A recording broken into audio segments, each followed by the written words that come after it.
બનાસકાંઠાના દાંતામાં ઇન્દિરાનગરમાંથી યુસુફભાઈ નામનો ઈસમ અચાનક ગુમ થતાં પરિવાર ચિંતામાં મુકાયો।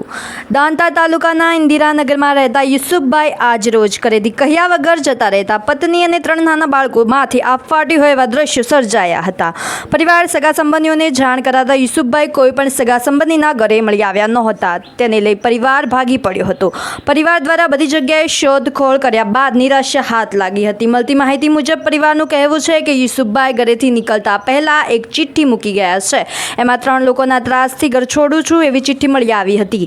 ત્યારે યુસુફભાઈનો પરિવાર તાત્કાલિક ધોરણે દાંતા પોલીસ મથકે લેખિત રજૂઆત કરવામાં આવી છે અને અમારો દીકરો હેમખેમ પરત મળી આવે એવી પોલીસ પાસે આશા વ્યક્ત કરી છે। પરિવારે પોલીસ તંત્રને તાત્કાલિક ઊંડાણપૂર્વક તપાસ કરી પરિવારને ન્યાય અપાવે એવી માંગ કરી છે।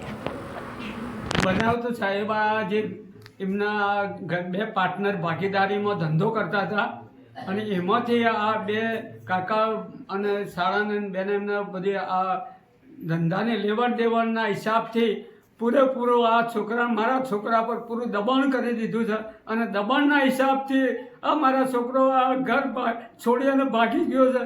એટલે સરકારીના માટે અમને જલ્દ ને જલ્દ ન્યાય આપવો જોઈએ અને સરકાર પણ અને અમારા પરિવાર સાથે રહે અને એને ખોળીને ઘેર લાવવાની કોશિશ કરે। આ બાબતે કોઈ ફરિયાદ આપી તમે? અને અમે એટલા માટે તો એને પોલીસ સ્ટેશનની અંદર ફરિયાદ પણ બી આલી છે। કેટલા સમય જતો રહ્યો? અને એને ઘરથી નીકળ્યા 4થો દિવસ છે। સાંજના 4 વાગ્યાના સમયે નીકળી ગયેલો છે।